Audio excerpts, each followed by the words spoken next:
E aí, meu camarada? Você já parou para pensar por que o preço da gasolina tá te fazendo chorar na hora de abastecer? Ou por que aquele trampo dos sonhos parece uma miragem no deserto? Ou, sei lá, por que o seu chefe vive falando em otimizar custos, enquanto você sonha com um aumento?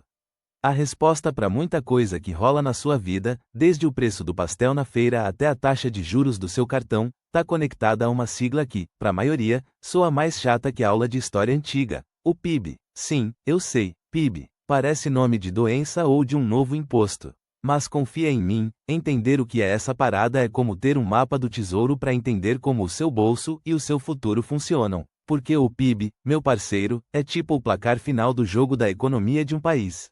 Sabe quando você joga FIFA e no final aparece o resultado, os gols, as assistências? O PIB é isso, só que para um país inteiro e, ao invés de gols, são bens e serviços produzidos. É a soma de TUDO que um país produz em um determinado período, geralmente um ano ou um trimestre. Imagine que o Brasil é uma gigantesca fábrica, um mercado, um prestador de serviços. Tudo que sai dessa máquina e é vendido, um carro novo, um corte de cabelo, uma pizza de delivery, uma assinatura de streaming, um software novo, entra na conta do PIB. E aqui já vem o primeiro mito que a galera confunde. PIB não é dinheiro que o país tem guardado no cofre. Não é uma poupança, é um fluxo. Pensa numa torneira aberta. A água que sai é o PIB. Não é a quantidade de água que tem na caixa d'água, que seria a riqueza acumulada. É o movimento, a atividade econômica. Se o PIB cresce, significa que a torneira está jorrando mais, a economia está mais ativa, girando mais. Se o PIB cai, a torneira está gotejando ou até fechou. Simples assim. Agora, como diabos os caras calculam essa bagaça? Existem 3 formas principais, mas a mais fácil de entender é a da despesa. Basicamente, eles somam tudo que foi gasto no país. Pensa na fórmula mágica: PIB igual a C mais I mais G mais XM. Calma, não é aula de matemática chata. Vou explicar cada letra como se fosse um meme. O C é de consumo. É você gastando seu suado dinheirinho. Comprou um tênis novo? Pediu um iFood? Assinou o Game Pass? Foi no cinema? Tudo isso é consumo e entra na conta do PIB. Quanto mais a galera consome, mais a economia gira. É como a galera comprando skins no Fortnite. Se todo mundo para de comprar, o jogo perde a graça e a empresa não ganha. O I é de investimento. Não é você investindo na bolsa, tá? É a empresa que compra uma máquina nova para produzir mais, constrói uma fábrica, ou a construtora que ergue um prédio. É grana que movimenta o futuro, sabe? Pensa na sua academia que compra aparelhos novos. É um investimento. Ela espera que você e seus amigos paguem a mensalidade e usem os aparelhos, gerando mais consumo e mais PIB. O G é de gastos do governo. Sim, o governo também gasta. E não é só com mordomia, tá? É construindo estradas, hospitais, escolas, pagando salários de professores, médicos, policiais. Esses gastos também injetam dinheiro na economia. É como o dinheiro que você gasta no jogo para comprar um upgrade para o seu personagem. O governo gasta para dar um upgrade no país. E por último, XM, são as exportações líquidas. X é o que a gente vende para fora, exporta, tipo soja, carne, software. M é o que a gente compra de fora, importa, tipo aquele iPhone novo, ou peças de carro. Se a gente vende mais do que compra, o saldo é positivo e ajuda o PIB. Se compra mais do que vende, o saldo é negativo. É como o saldo da sua conta bancária no fim do mês: se entra mais do que sai, bom. Se sai mais do que entra, ferrou. Então, o que exatamente entra nesse bolo do PIB? Só o que é novo e final. Um carro zero que saiu da concessionária? Entra. Um software recém-lançado? Entra. O corte de cabelo que você fez hoje? Entra. A consulta com o dentista? Entra. Até mesmo a assinatura do seu serviço de streaming, tipo Netflix ou Spotify, entra. É um serviço que você consome e que foi produzido naquele período. Simples, mas e o que não entra no PIB? Ah, essa parte é importante para não confundir. Primeiro, produtos usados. Você vendeu seu PS4 velho no OLX? Não entra no PIB. Por quê? Porque ele já foi contabilizado lá atrás, quando era novo. Se contasse de novo, ia dar duplicidade, como se a economia tivesse crescido mais do que de fato cresceu. É tipo contar o mesmo gol 2 vezes no placar. Segundo, atividades ilegais. Traficante de drogas, pirataria, jogo do bicho. Por mais que movimentem grana, não são contabilizados no PIB. E, sinceramente, ainda bem, né? Terceiro, trabalho não pago. Você lavou a louça em casa? Sua mãe cozinhou o almoço? Sua namorada te ajudou a montar o guarda-roupa?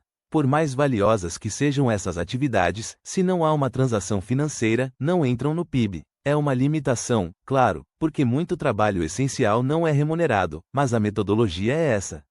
O PIB não é a medida do amor ou da solidariedade, é do dinheiro que troca de mão. Quarto, transações financeiras puras. Comprar e vender ações, títulos, ou transferir dinheiro. Apenas a comissão que o banco ou o corretor ganha entra no PIB, porque é um serviço prestado. Agora, uma diferença crucial: PIB nominal versus PIB real. Imagina que seu salário subiu de R$ 1.000 para R$ 1.100. Legal, né? Seu salário nominal aumentou 10%. Mas e se, nesse mesmo período, a inflação foi de 15%? Ou seja, tudo ficou 15% mais caro. Na prática, você tá com mais dinheiro na carteira, mas consegue comprar menos coisas. Seu poder de compra real diminuiu. O PIB nominal é o valor da produção aos preços atuais, sem ajuste para a inflação. O PIB real é o PIB ajustado pela inflação.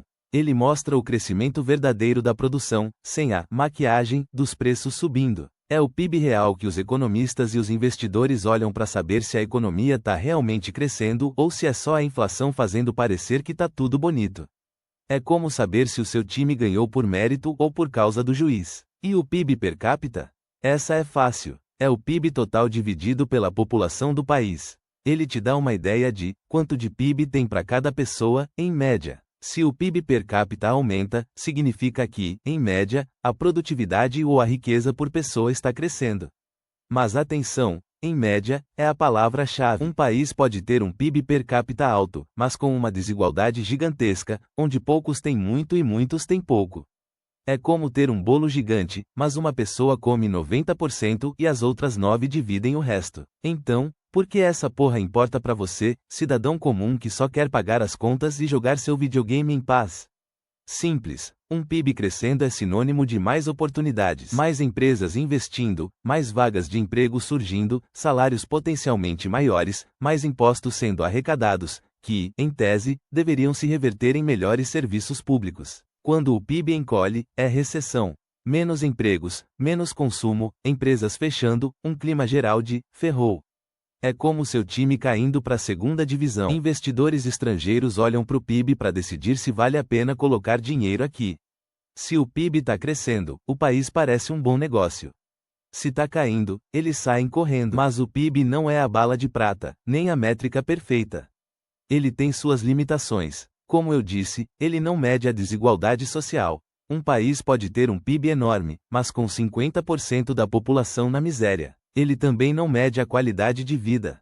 Um país pode estar produzindo muito, mas destruindo o meio ambiente, poluindo rios, desmatando florestas. O PIB não se importa com a felicidade ou a sustentabilidade. E não, ele não inclui a economia informal. O camelô que vende bala no sinal, o autônomo que faz uns freelas por fora sem nota. Isso tudo movimenta dinheiro, mas não entra na conta oficial do PIB. Então, para resumir, o PIB é o placar da economia de um país, a soma de tudo que é produzido, bens e serviços finais, em um período. Não é dinheiro guardado, é fluxo. Ele é crucial para entender se a economia está indo bem ou mal, se vai ter emprego, se os preços vão subir ou descer. Mas ele não te conta a história completa, especialmente sobre desigualdade e qualidade de vida. É uma ferramenta importante, sim, mas como qualquer ferramenta, precisa ser usada com inteligência e junto com outras para ter uma visão mais completa do que está rolando. Agora, da próxima vez que você ouvir alguém falando de PIB no jornal ou na roda de amigos, você não vai mais ficar com cara de paisagem. Você vai sacar a parada e talvez até impressionar a galera. E se você curtiu essa aula rápida e sem frescura, deixa o like, se inscreve no canal para mais conteúdo que te deixa mais inteligente sem parecer que você estudou, e compartilha com aquele seu parceiro que ainda acha que PIB é nome de time de futebol. Até a próxima, e lembre-se, conhecimento é poder. E poder, meu amigo, te ajuda a não ser passado para trás. Falou!